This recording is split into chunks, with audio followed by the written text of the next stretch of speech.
नमस्कार। MVC classes Indira Nagar Barmer में आप सभी का हार्दिक स्वागत और अभिनंदन।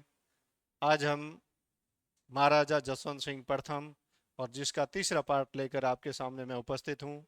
मित्रों, जैसा कि ये महाराजा जसवंत सिंह का जो पार्ट है वो आपके फर्स्ट ग्रेड में, सेकंड ग्रेड में तथा इसके साथ में अन्य प्रतियोगी परीक्षाओं में एक महत्वपूर्ण इसका हिस्सा है। और हमने एमसीक्यू के माध्यम से और इसकी व्याख्या के माध्यम से इसको बहुत ही जोरदार तरीके से इसको तैयार किया है। और लगभग ये संभावना है कि आरपीएससी और जो कर्मचारी चयन बोर्ड है वो जितने प्रकार से, जितने तरीके से प्रश्न बना सकता है, उन सभी जो उनके जो तरीके हैं उन तरीकों को साथ में संजोकर और एक अच्छा कलेक्शन के लिए लाकर बड़ी मेहनत से तैयार करके ला रहे हैं आपके सामने। और आप भी जब ये प्रश्न देखोगे प्लस इनकी जो व्याख्या देखोगे, इससे आप, मुझे लगता है कि लगभग आप 99% संतुष्ट हो जाओगे इस मैटर से। चलिए आज शुरू करते हैं। प्रश्न संख्या 157 और महाराजा जसवंत सिंह प्रथम, और अभी अपने चल रहा है जो शाहजहां के काल में जब वो बीमार होते हैं तो उसके बाद में जो उत्तराधिकार का युद्ध चलता है, और उस उत्तराधिकार के युद्ध में ये जो दूसरा युद्ध है वो हम पढ़ रहे हैं। प्रश्न संख्या है 157 के उत्तराधिकार के किस युद्ध के बाद औरंगजेब ने स्वयं को दिल्ली का अस्थायी बादशाह घोषित किया। आपको ये बताना है कि वैसे तो इन चार जो मुगल शहजादे थे, उन मुगल शहजादों में से औरंगजेब है वो, उसकी जो उस समय का जो हम कहें कि रीति नीति या फिर जो युद्ध के अंदर साम दाम दंड भेद की जो नीति होती है वो सभी अपनाकर औरंगजेब उनसे उन सभी से मजबूत स्थिति में था।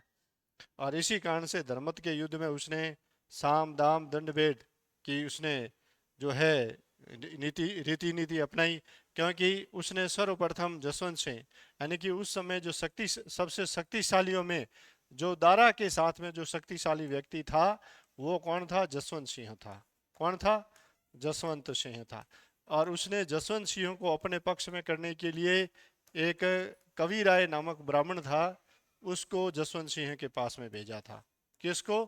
कवि राय नामक इस ब्राह्मण को भेजा था और जसवंत सिंह से कहलवाया कि आप इस युद्ध वगैरह के चक्कर में मत पड़ो और आप जोधपुर जाइए और वहाँ पर अच्छी दावतें वगैरह लीजिए, और तब तक मैं ये युद्ध सल्टा देता हूँ और फिर अपनाएंगे और अच्छी पार्टी दिल्ली के अंदर, आगरा के अंदर करेंगे। लेकिन जसवंत सिंह ने क्या कर दिया? मना कर दिया। तो ये इसकी साम दाम दंड भेदी की नीति का पहला परिणाम।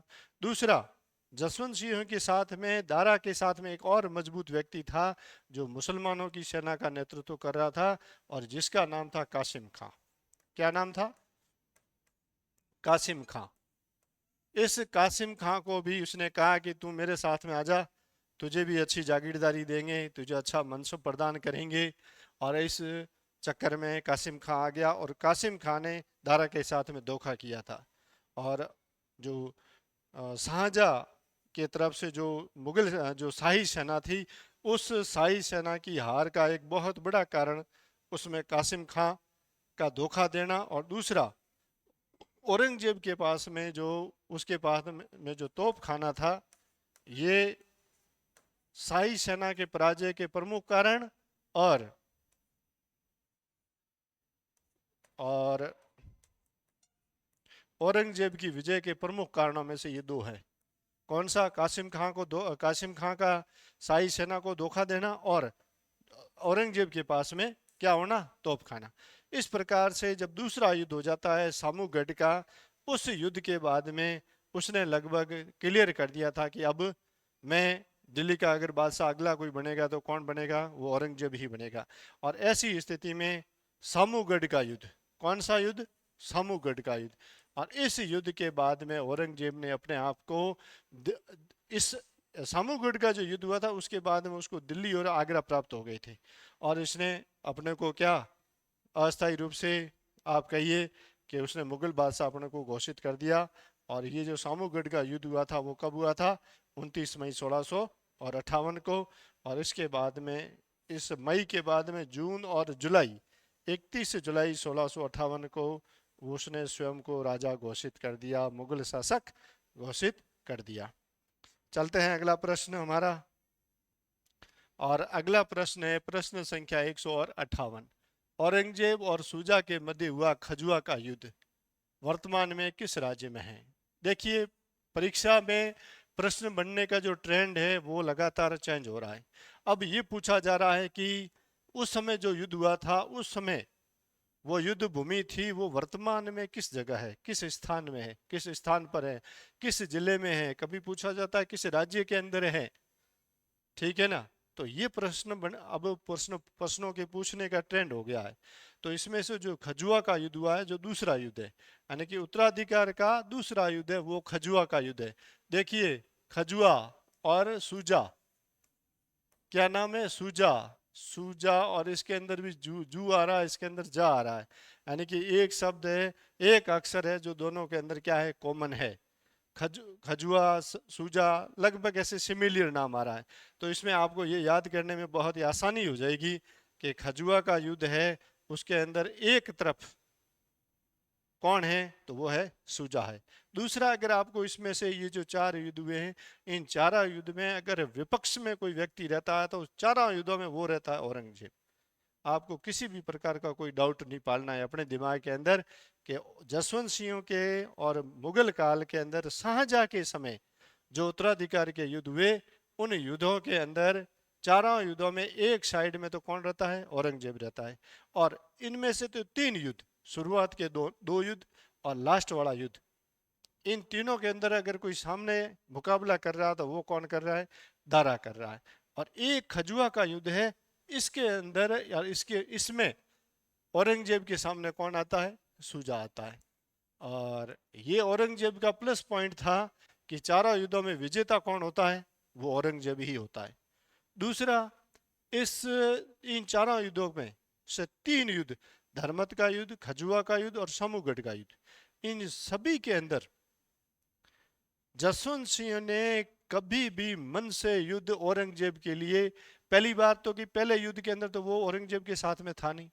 फिर रहता है दूसरा युद्ध, कौन सा, धर सामूगढ़ का युद्ध, ये उसके बाद में खजुआ वाला युद्ध। इन दोनों युद्धों के अंदर भी वो औरंगजेब की सेना के ऊपर आक्रमण करता है, उसकी लूटपाट करता है, ठीक है ना, उसके लिए मुसीबतें ही खड़ी करता है। यानी कि चार में से तीन युद्धों में जसवंत सिंह ने हमेशा, और जसवंत सिंह औरंगजेब के जिन युद्धों में औरंगजेब के साथ में था ना, उसमें भी उसने उसके लिए मुसीबतें खड़ी की थी। और लास्ट वाला जो युद्ध है, दोराई का युद्ध है, उस युद्ध में जसवंत सिंह मन से औरंगजेब के साथ में होता है। तो ये इस पूरे पूरे जो उत्तराधिकारी के युद्ध का एक मेन पॉइंट, या मैं कहूँगा मेन सारांश है। अब ये आपको यहाँ बताना है कि खजुआ का है, खजुआ है जो वर्तमान में भारत के किस राज्य के अंदर है, तो ये है आपके कहाँ पर है, उत्तर प्रदेश के अंदर है। कहाँ पर है, उत्तर प्रदेश में है। और एमपी की बात की जाए तो इन चारों युद्धों में से जो धर्मत का युद्ध हुआ है, पहला युद्ध, वो युद्ध कहाँ था, धर्मत, धर्मत है उज्जैन में।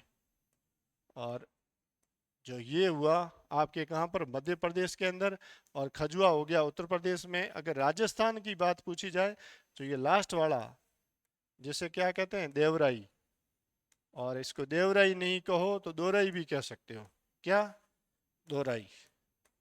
ये युद्ध हुआ है राजस्थान में। राजस्थान में जिला कौन सा, अजमेर, वहाँ युद्ध हुआ था। तो ये इन युद्धों से संबंधित, और मैं लगभग मुझे इस समझ रहा हूँ कि ये आपके दिमाग में अच्छे से सेट हो जाए होंगे। चलते हैं अगले प्रश्न की ओर। प्रश्न संख्या है, ये इसकी विस्तृत रूप से डिटेल है, यानी कि खजुआ का युद्ध। खजुआ कहाँ पर है, यूपी में है। यह युद्ध कब हुआ, 5 जनवरी 1659। इन युद्धों की बहुत ही महत्वपूर्ण बात कि शुरुआत के दो युद्ध 1658 में, अंत के दोनों युद्ध वो है 59 के अंदर। इसमें ये तो 5 जनवरी को हो गया, इसके बाद वाला जो अगला जो युद्ध होगा वो होगा मार्च में। कब होगा, मार्च के अंदर, मार्च 1659 के अंदर। और ये युद्ध, धर्मत का युद्ध आरंभ हुआ था तो वो अप्रैल महीने के अंदर। कब हुआ था, अप्रैल 1668 में, 1668 58 के अंदर। देखिए अप्रैल के अंदर युद्ध आरंभ होता है और मार्च में खत्म हो जाता है, यानी कि लगभग 11 महीने के अंदर उत्तराधिकार का संघर्ष है वो क्या हो जाता है, समाप्त हो जाता है। चलिए अगले प्रश्न की ओर, और प्रश्न है अपना 159, प्रश्न संख्या 159।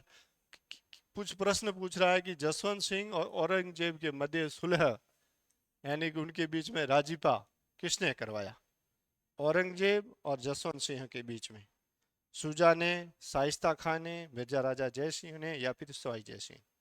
देखिए शाहजहां और औरंगजेब के काल में मुगल दरबार के प्रमुख व्यक्तियों में अगर कोई रहा है तो उसमें मिर्जा राजा जय सिंह और जसवंत सिंह, ये दोनों राजपूताने के ऐसे सेना नायक थे कि इनके बिना जो है मुगल सेना वो अधूरी थी। और मैं ये भी कह सकता हूँ कि मुगल सेना का या फिर मुगलों का जितना साम्राज्य खड़ा हुआ वो सभी राजपूतों की या फिर इन राजपूतों की सेना, इनकी तलवारों के बल पर ये पूरा पूरा जो है साम्राज्य खड़ा हुआ था। और जैसे ही ये शक्तिशाली शासक या फिर सेनानायक जैसे ही इनके आधिपत्य से अलग हो जाते हैं, तब मुगल जो साम्राज्य की स्थिति ऐसी हो जाती है कि औरंगजेब जो 1707 में औरंगजेब की जब मृत्यु हो जाती है, उसके बाद में इस विशाल साम्राज्य को संभालने वाला और जो मुगल काल का कोई भी ऐसा योग्य व्यक्ति या योग्य जो है बादशाह वो हुआ नहीं, और जिसके कारण से पूरा ही साम्राज्य कोई अलग अलग टुकड़ों के अंदर बट गया। इस प्रकार से अब इसमें ये पूछा जा रहा है कि जसवंत सिंह और औरंगजेब के मध्य ये सुलह किसने करवाई, तो ये सुलह करवाने वाला कौन था, ये था मिर्जा राजा जय सिंह। देखिए 4 युद्ध, 4 युद्धों में से पहला युद्ध है धर्मत का। इसके अंदर तो औरंगजेब खुद ने प्रयास किए, कवि राय नामक ब्राह्मण को भेजा और जसवंत सिंह को कहा यार हमारे पक्ष में आ जाओ, उधर दारा के पास में क्या है, आपको जो भी जितना साम्राज्य चाहिए, जितना मनसब चाहिए, सब कुछ मैं दे दूंगा, कितनी जागीरी चाहिए, कहाँ कहाँ का सुबेदार बनना है। लेकिन जसवंत सिंह ने कहा नहीं, हम तो शाहजहां के पक्ष में रहेंगे, और ऐसे में वो नहीं आया। उसके बाद में दूसरा युद्ध कौन सा हुआ, धर्मत के बाद में सामूगढ़ का। और सामूगढ़ का युद्ध है, इसमें भी वो किसके साथ में है, इसके साथ में है, किसके, दारा के साथ में है। लेकिन दूसरा जो युद्ध सामूगढ़ का होता है उसके बाद में स्थिति लगभग क्लियर हो गई थी कि अगला जो है मुगल शासक बनेगा तो वो कौन बनेगा, औरंगजेब ही बनेगा। और ऐसे में जसवंत सिंह भी फिर थोड़ा थोड़ा इधर उधर होने लगता है, लेकिन फिर भी वो प्रयास करता है कि जैसे तैसे भी हो लेकिन औरंगजेब शासक ना बने। तब तीसरा युद्ध होता है, और तीसरा युद्ध है वो कौन सा है, खजुआ का युद्ध। कौन सा है, खजुआ का युद्ध। और इस युद्ध के बाद में तो स्पष्ट हो गया था कि अब 3 युद्ध हुए, तीनों में भी विजेता कौन है, औरंगजेब है। इसका मतलब इसके पास में युद्ध नेतृत्व की तो जो एक स्थिति जो युद्धों की जो आती है तो उसमें तो उसको नेतृत्व करने की उसके पास में योग्यता है। और ऐसे में जसवंत सिंह है, उन्होंने तो इस युद्ध से पहले और बाद में 2 समय जो सुलह करवाई जाती है। जसवंत सिंह की इससे पहले भी मिर्जा राजा जय सिंह ने करवाई, सुलह करवाई थी औरंगजेब से, लेकिन अंत समय में जब युद्ध में जाते हैं, खजुआ के युद्ध में 5 जनवरी 1659 को, उससे एक दिन पहले कि पूर्व रात्रि को जो जसवंत सिंह ने औरंगजेब की सेना को बस जितना मन चाहा इतना लूटा था उसको, और शुजा के पास में एक संदेश भेजा कि मैं आक्रमण कर रहा हूँ और तू रात को तू ही आक्रमण कर ले। लेकिन सूजा ने समझा कि ये कोई चाल है राजपूतों की या फिर कोई छलावा होगा, और ऐसे में सूजा सुबह होने की प्रतीक्षा करता है। और सुबह होने होने तक औरंगजेब को इस पूरे चक्रव्यूह का, इस योजना का मालूम चल जाता है। तब जाकर ये स्थिति ऐसी बनती है कि उसमें सूजा को हारना पड़ता है। वरना जसवंत सिंह तो पूरा पूरा किसके साथ में खड़ा था, सूजा के साथ में था, लेकिन सूजा ने इस अवसर का लाभ नहीं उठाया। तो इस प्रकार से इस युद्ध के बाद में पुनः मिर्जा राजा जय सिंह ने कहा कि जसवंत सिंह को साथ में ले ले। तो उसने कहा यार मैं साथ में लूं कैसे, वो आदमी तो मान ही नहीं रहा है, मेरे साथ में खड़ा होकर दुश्मन की सेना का साथ में देता है या फिर उसके पास में संदेश भेजता है, तो मैं विश्वास करूं तो कैसे करूं।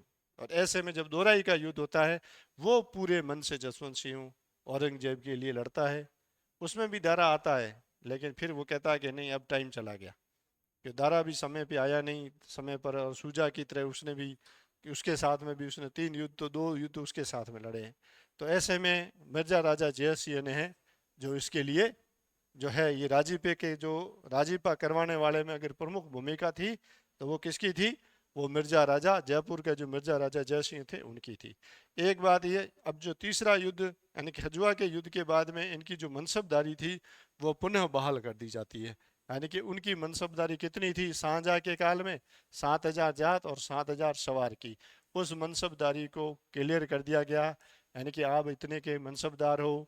दूसरा, इसको गुजरात का सूबेदार बना दिया गया 1659 में, क्योंकि 59 के अंदर, मार्च 1659 के अंदर तो ये युद्ध वगैरह समाप्त हो जाते हैं, और उसके बाद में 1659 से लेकर और 1662 तक वो है गुजरात का क्या रहता है, वो सूबेदार रहता है। बाद में उसको वहां से दक्षिण में भेज दिया जाता है, दक्षिण यानी कि पूना वगैरह वहां पर। चलिए अगले प्रश्न की ओर, और प्रश्न संख्या है 160। दोराई का युद्ध किसके मध्य हुआ था? और ये प्रश्न आया हुआ है आरपीएससी थर्ड ग्रेड टीचर 2006 के अंदर। कब आया है? आरपीएससी थर्ड ग्रेड टीचर 2006 में। एकदम सिंपल प्रश्न आप देख रहे हो, यानी कि दोराई कब हुई? औरंगजेब और दारा के बीच में जब दोराई उत्पन्न हुई तब युद्ध हुआ। और वो स्थान कौन सा था? दोराई कहाँ पर है? अजमेर के अंदर है।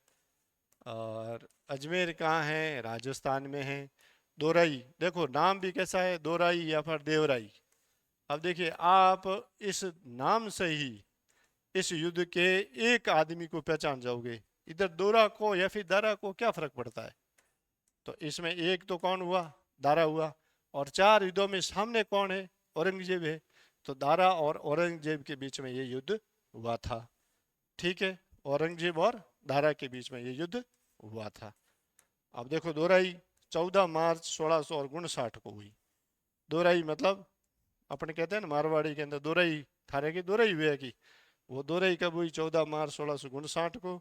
और औरंगजेब और दारा के बीच में हुई, और जिसके कारण ये युद्ध हुआ। और उस दोराई का अंत क्या हुआ कि दारा है उसको वहाँ गिरफ्तार कर लिया जाता है, और बाद में एक किला है अलवर में वहाँ रखा जाता है, जिसका अगला प्रश्न भी है। प्रश्न संख्या 161, कांकड़वाड़ी दुर्ग में किस मुगल शहजादे को बंदी बनाकर रखा गया और बाद में उसकी हत्या कर दी गई? आरपीएससी और कर्मचारी चयन बोर्ड में यह प्रश्न अभी तक नहीं आया है, और आगे इस प्रश्न के बनने की संभावना रहती है। प्रश्न ये भी आ सकता है, किस मुगल शहजादे को निम्न में से किस दुर्ग में बंदी बनाया, या फिर कि किस मुगल शहजादे को अलवर के या फिर कांकड़वाड़ी दुर्ग में मारा गया, वो कौन सा मुगल शहजादा था? ये प्रश्न इससे बन सकता है। तो इसमें आपके ये जो है चौथा युद्ध यानी कि दोराई का युद्ध हुआ, उस दोराई के युद्ध के बाद में दारा वो है उसको गिरफ्तार कर लिया था, और इस युद्ध इस दुर्ग में रखा था, कांकड़वाड़ी दुर्ग जो कहाँ है? अलवर के अंदर। और इस दुर्ग में फिर इसको क्या करते थे, इसको यहाँ हत्या इसकी इसी दुर्ग में इसकी हत्या कर दी जाती है। अब देखिए दारा ने पहला दूसरा और अंतिम, पहला दूसरा और अंतिम युद्ध यू किसने लड़े? दारा ने लड़े। किसके विरुद्ध लड़े? औरंगजेब के विरुद्ध हुए। यानी कि 4 युद्धों में से एक तरफ कौन था? औरंगजेब फिक्स कर दो। दूसरे में शुरुआत के 2 और लास्ट वाला उसके अंदर कौन है? सामने दारा है। और एक युद्ध जो खजुआ का है उसके अंदर कौन है? सुजा है। ये इसके बारे में एकदम क्लियर कट हो जाता है। ठीक है, और चलते हैं अगले प्रश्न की ओर, और प्रश्न संख्या है 162। पूना आक्रमण और सूरत लूट में जसवंत सिंह का हाथ था। ठीक है, जसवंत सिंह के बारे में उक्त कथन किस इतिहासकार ने कहा है? देखिए ये स्थितियां कब की है, जब हाँ जो ये जो आ, इसको कहते हैं जो उत्तराधिकार का युद्ध है उससे पहले की ये घटनाएं हैं।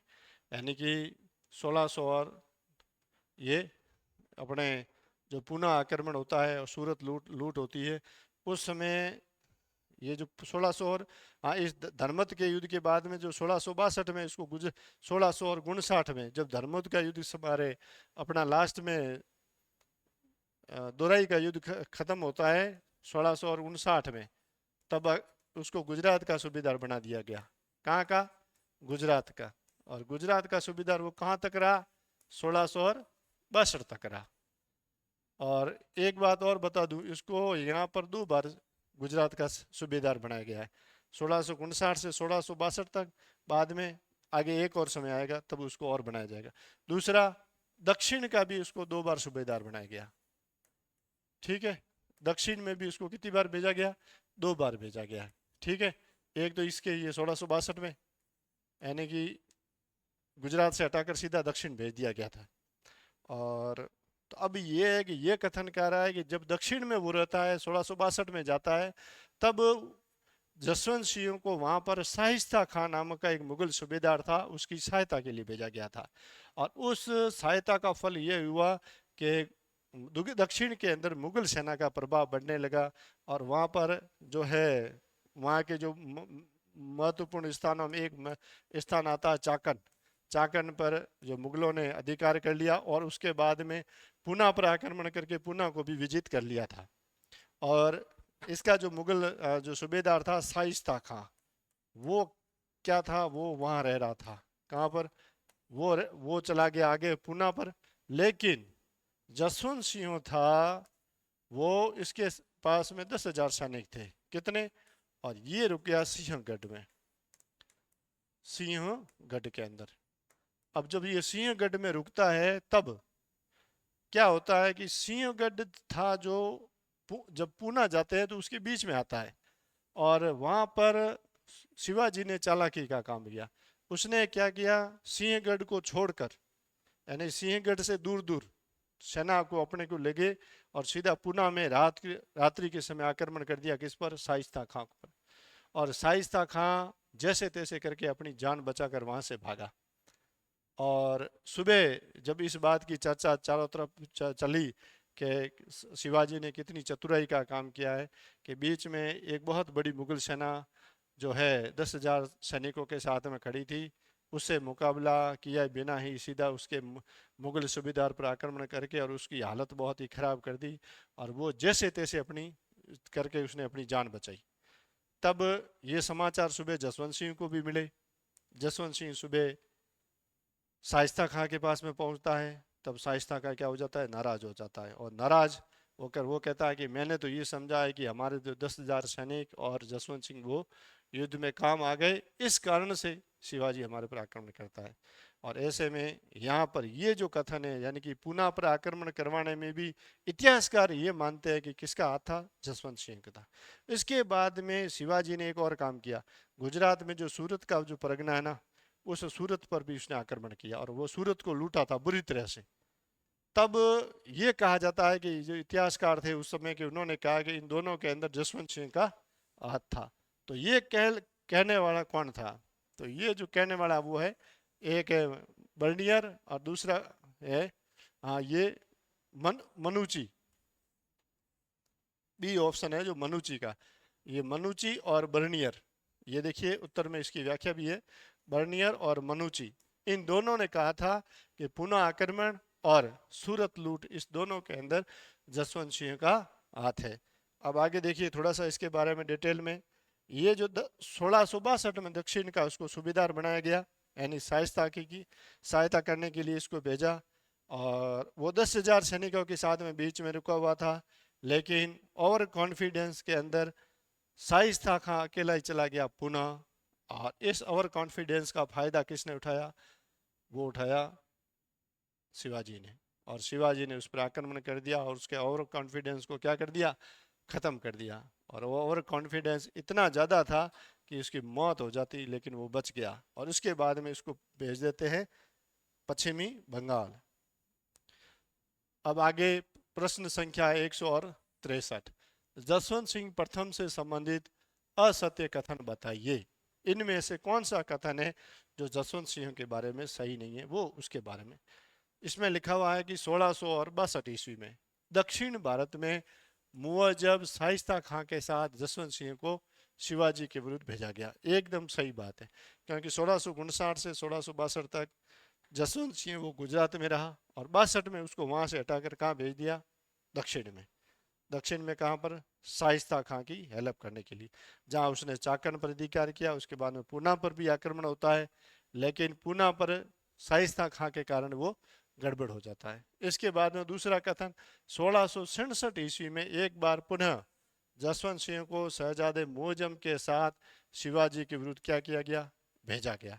देखो 1662 में जब ये शाइस्ता खां वाली घटना घटित होती है, तब उसको वापस बुला लिया जाता है और शाइस्ता खां को वहां से कहाँ भेज दिया जाता है? वो भेज दिया जाता है बंगाल।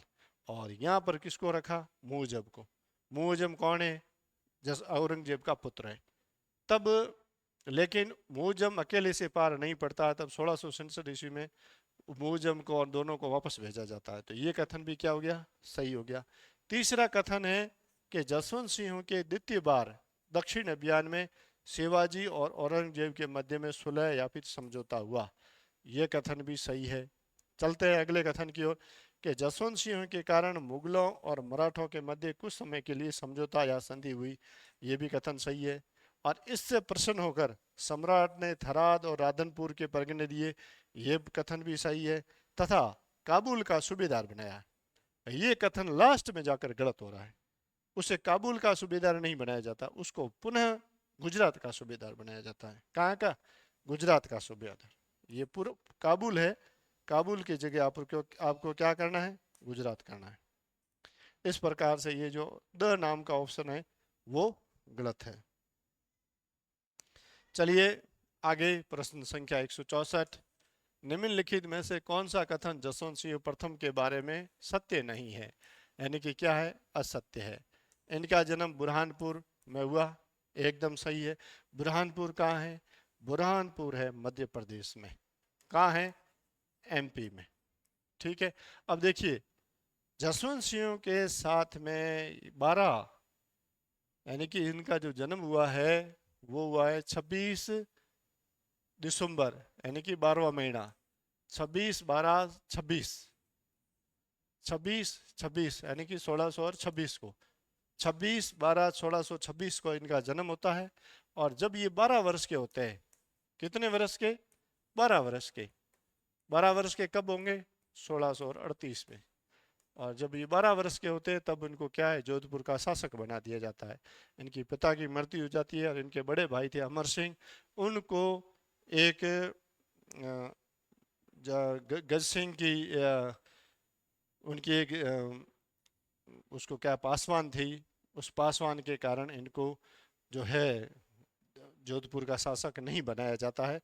और उसका उनका नाम है अनारा बेगम। और अनारा की बेरी वो भी जोधपुर के अंदर है। तो अनारा बेगम ने कहा कि नहीं नहीं, ये अमर सिंह है वो सही नहीं है। तो ऐसे में फिर 1638 में किसको जो जोधपुर का शासक बनाया गया? वो बनाया गया जसवंत सिंह को। यानी कि 26 12 1626 को इसका जन्म हुआ। इसमें भी कौन सा महीना? 12वां महीना। और ये फिर 12 वर्ष की उम्र होती है तब जाकर जोधपुर का शासक बन जाता है। यानी कि 12 अक्षर 12 शब्द है, इसके लिए क्या है? शुभ है। इसका मतलब पहला कथन सही है। फिर कहते हैं मृत्यु के समय इनको 5000 का मनसब प्राप्त था। ये कथन गलत है। 1678 के अंदर इनकी मृत्यु होती है। और कहाँ होती है? जमरूद। जमरूद कहाँ है? अफगानिस्तान के अंदर। अब आप एक बात ये कि ज से जसवंत सिंह, ज से जमरूद, दोनों ही एक ही ऐसा है, उनके दोनों के अंदर जो पहला अक्षर है वो दोनों का सेम है। तो ये याद रखने में आपको थोड़ी सी क्या हो जाएगी? आसानी। ज से जसवंत सिंह, ज से जसवंत सिंह की मृत्यु कहाँ? जमरूद अफगानिस्तान के अंदर हुई थी। ठीक है। अब आगे चलिए, इसका प्रश्न संख्या 3 है। तो ये कथन यहाँ पर जो 5000 की जो मनसबदारी है वो गलत है। ये मनसबदारी 5000 की नहीं, इनके कितने की थी? वो थी 7000 की। ठीक है। प्रश्न संख्या 3 है कि अनुभव प्रकाश, आनंद विलास, सार आदि इनके लिखे हुए ग्रंथ है। ये सही है। आगे जो कथन संख्या 4 है, इनके द्वारा औरंगजेब के औरंगाबाद के समीप जसवंतपुरा कस्बा बसाया गया और जसवंत सागर तालाब है उसका क्या किया गया? निर्माण किया गया। तो ये कथन भी सही है। और इस प्रकार से ऑप्शन नंबर 2 वो गलत है, क्योंकि औरंगजेब और शाहजहां दोनों के काल में जो जसवंत सिंह का मनसब था वो कितना था, 7,000 था। औरंगजेब के काल में तो जब इनके बीच में ये राजीपा होता है, उस राजीपे के बाद में तीसरा खजुआ का युद्ध है, उसके बाद में इनके 7,000 मनसबदारी हो जाती है। अब आगे चलते हैं और इसकी व्याख्या के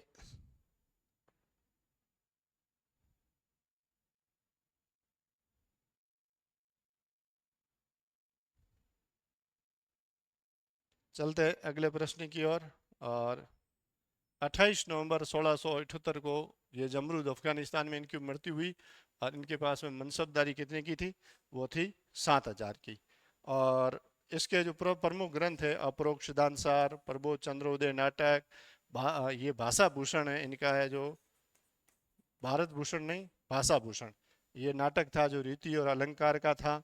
और इनका जो एक और दरबारी कवि है दलपत मिश्र, जिन्होंने लिखा जसवंत विलास, और नर हरिदास के द्वारा अवतार चरित्र और रामचरित्र कथा वो क्या लिखी गई थी। चलिए अगला प्रश्न। और अगला प्रश्न है प्रश्न संख्या 165। औरंगजेब और शिवाजी के मध्य 1667 ईस्वी में कुछ समय के लिए संधि किसके माध्यम से हुई? तो ये जो संधि हुई थी वो जसवंत सिंह के कारण हुई थी। देखिए ये जो है 1667 में हुई, लेकिन थोड़े दिन के ही लिए रही। प्रश्न संख्या 167 है कि औरंगजेब के काल में जसवंत सिंह का मनसब कितना था? औरंगजेब के काल में अगर पूछा जाए शाहजहां के काल में, तो शाहजहां के काल का जो इनका मनसब शुरू होता है वो 4,000 से।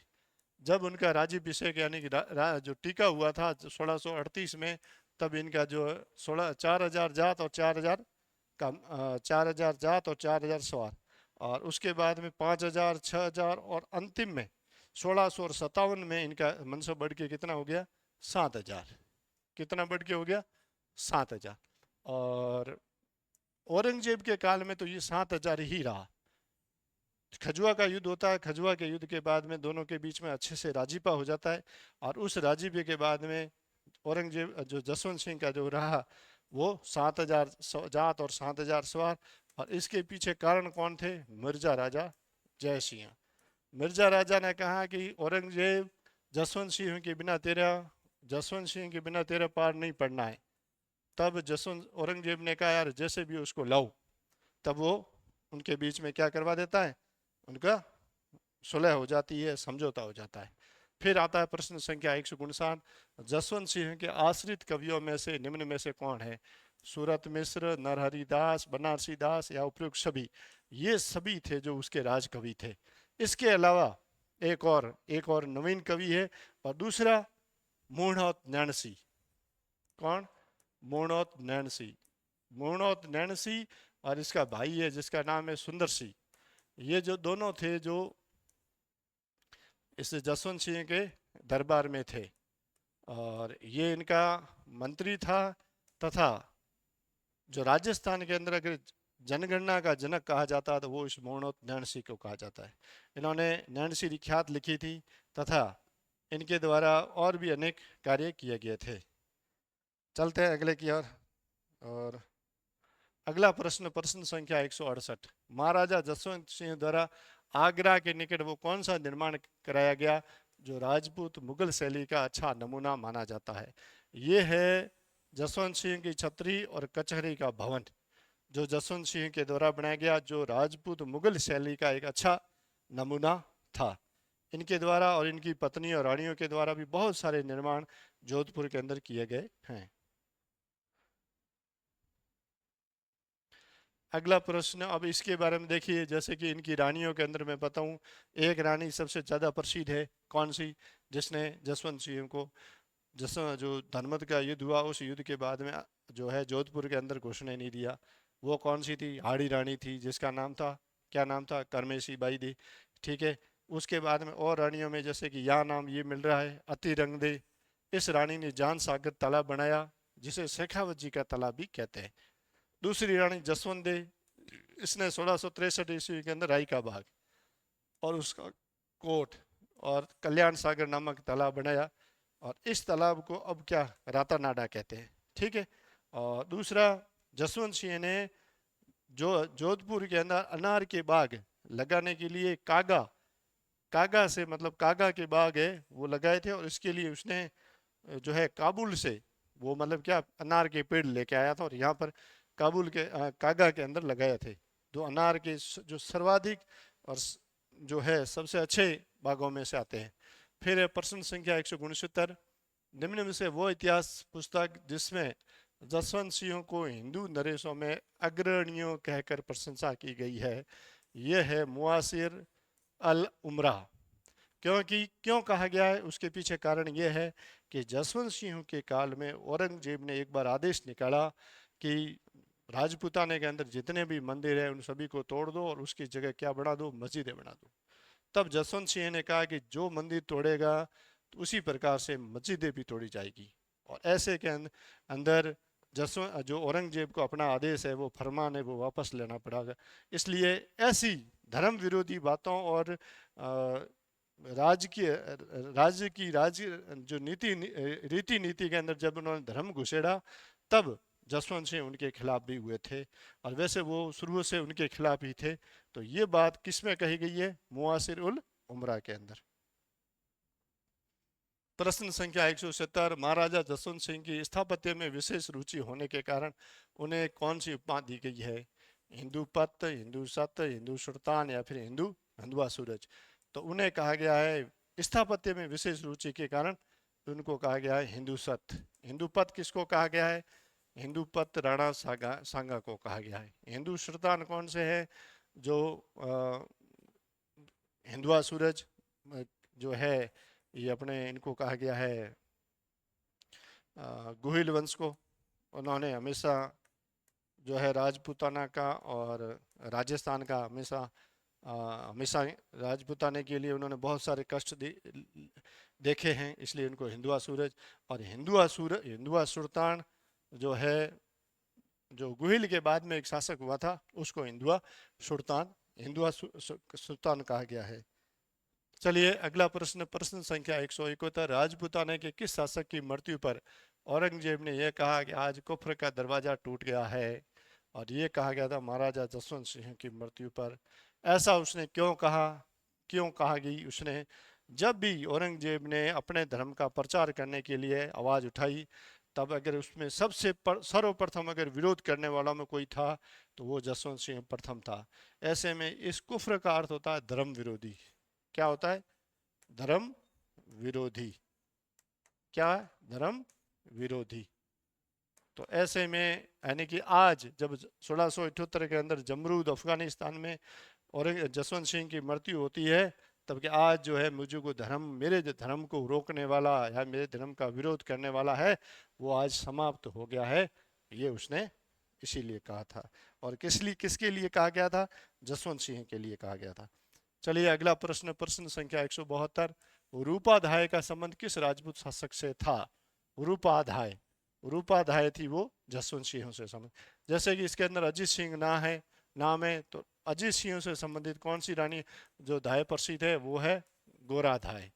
उसी प्रकार से उदय सिंह मेवाड़ के महाराणा है, इनके समय पन्नाधाय वो प्रसिद्ध रही है। इन सभी धायमा ने अपने इन राजकुमारों को बचाया या फिर इनका अच्छे से लालन पालन किया और उनको एक योग्य व्यक्ति बनाने में इनकी बहुत बड़ी जिम्मेदारी या योगदान रहा है। अगला प्रश्न, प्रश्न संख्या 173, वह मारवाड़ शासक जिसकी मृत्यु पर मारवाड़ राज्य दूसरी बार खालसा घोषित हुआ।